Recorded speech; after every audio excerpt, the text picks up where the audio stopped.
Yan po ang ating pagkain ngayon. Pinaghalo-halong gulay. Yan po ay niluto ng kasamahan kong Arabic. Yan po ang ating kakainin ngayon.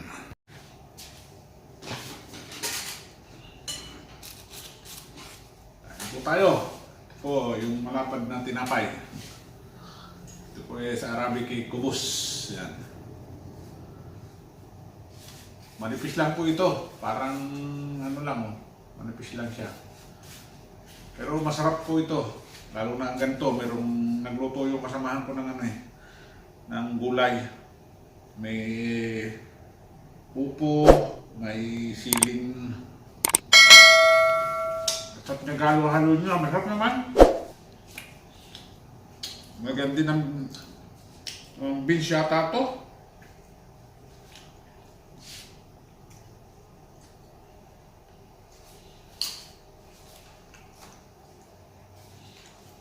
Kung ganito tinapay, pag nakubos kayo ng 2 piraso nito, eh busog na kayo.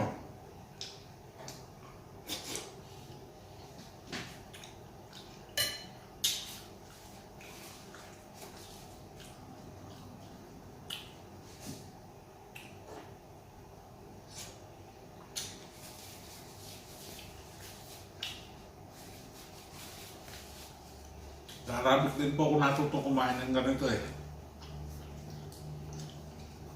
Kailangan po, anuhin nyo siya ng maliliit kasi pinasasandok sa ulam nga. Ganyan.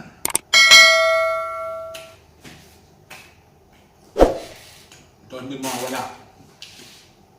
Kailangan daw malakas ng tubig.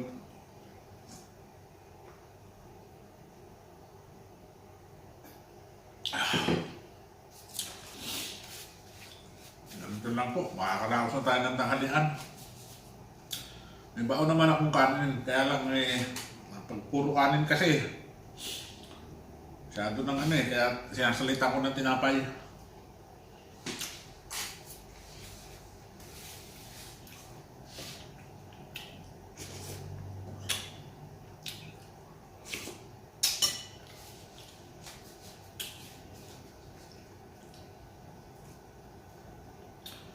Sarap din naman po yung luto ng kasama ko. Yan po yata ng ano eh, yung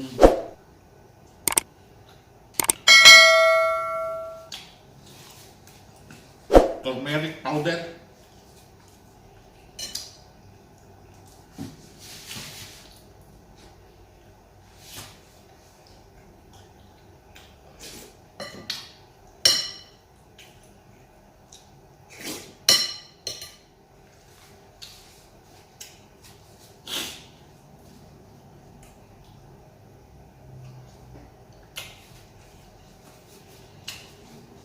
Kain po kayo.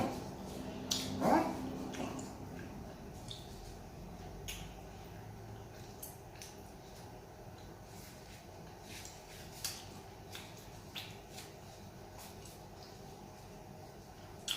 Masarap din daw po itong ganitong tinapay. Papalaman na ng cheese. O kaya kung meron kayong ham.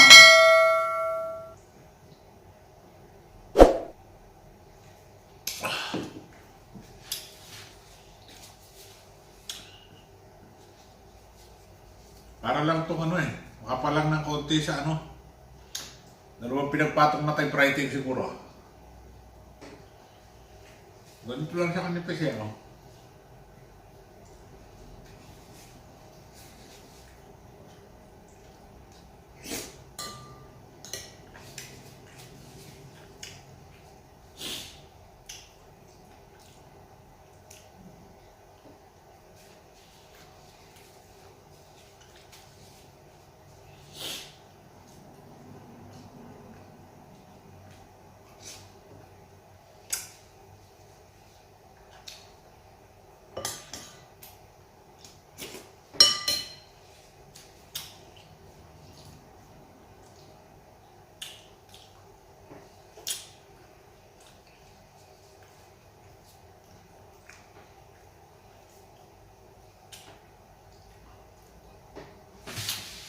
O, saan tayo ng isa? Isa pa ulit. Meron pa akong isa. Mamaya naman ito isa sa merienda. Dalawa lang yung kakainin ko. Talagang pag nakadalawa kayo nito, busog na.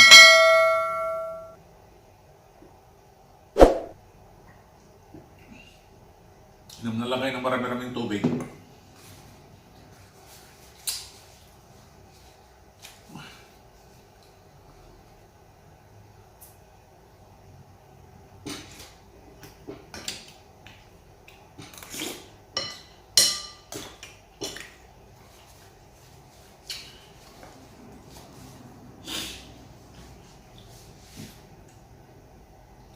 Kasi po sa tagal ko ng mga kasama rin sa trabaho yung mga ibang lahi.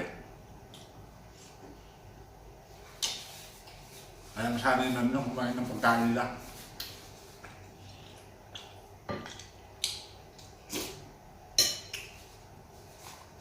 Kaya lang, lugi sila sa akin. Kasi ako kumakain ng pagkain nila, eh sila hindi kumakain ng pagkain natin.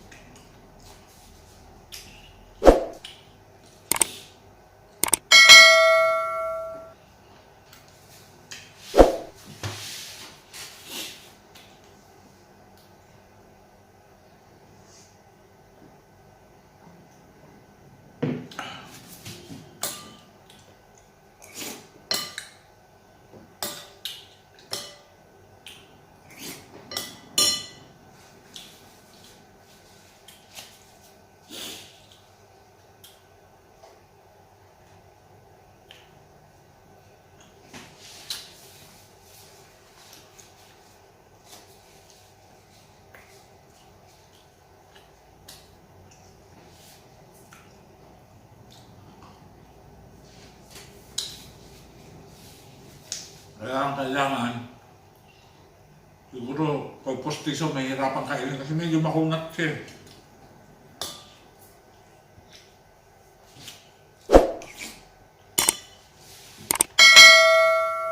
Kahit manipis, makunat. Ano nyo, pag dinanyan nyo yung kubos, dinanyan nyo ng maliit, makakasagbo kayo ng ulam.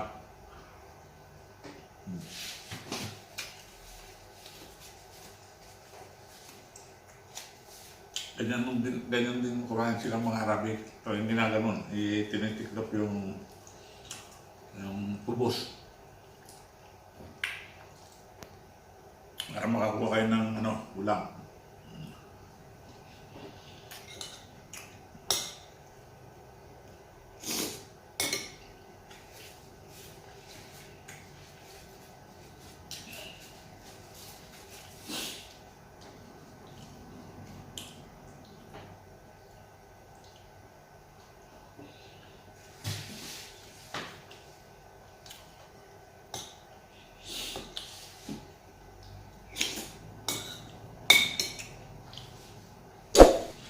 Medyo mahal na rin ito ngayon. Dati nung bagong dating ako dito, parang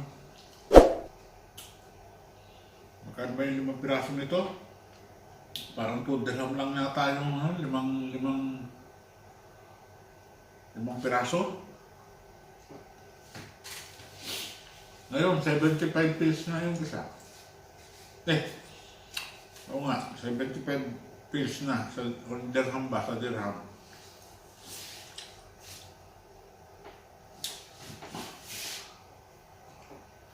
Kung sa atin, siguro papatak ng mga 10 ang isa. 10 piso. Kung sa pera natin.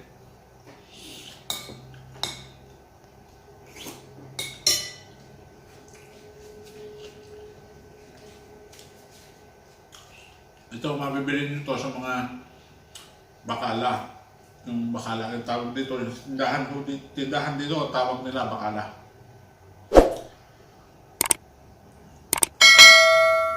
Okay, mga kabili nito. Kung meron din mga panaderia, yung bakery, doon meron din ganito. Kung gusto nyo naman yung isang klase, meron pa isang klase nito eh. Yan nyo sa susunod. Ano man ang kakainin ko. Mas makakapal naman yun dito.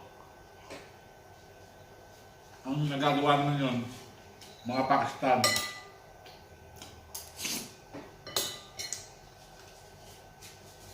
Yun ang mga 1 dirham ang isang piraso.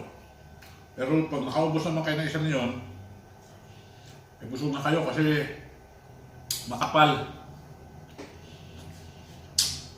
Saka mabigat sa tiyan. Kasi nga, parang ano yung arena niya ba? Solid.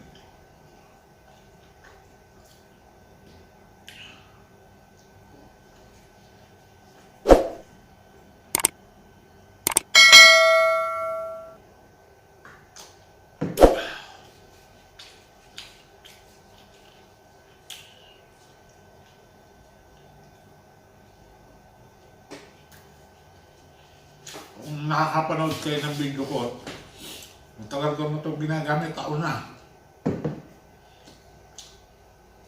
At na magbablog ako ng kumakain ako, kasama ko to. Laging may laman yan, nasa tabi ko pag kumakain ako. Kaya gusto ko na yung dalawang ganito. Dito lang ko itong isa, mamaya naman. Kamerienda.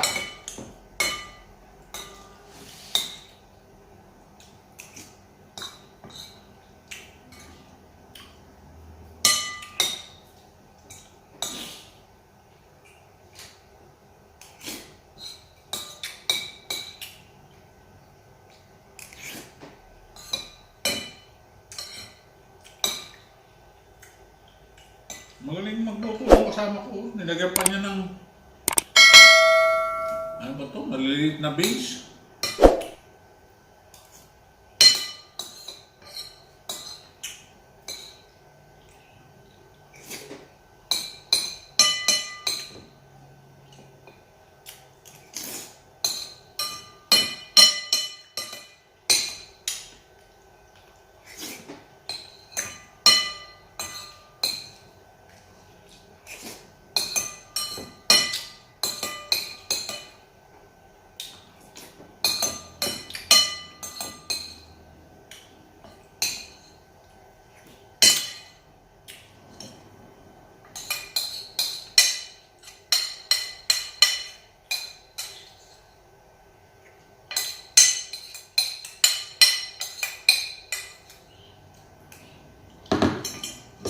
Po, busog na naman.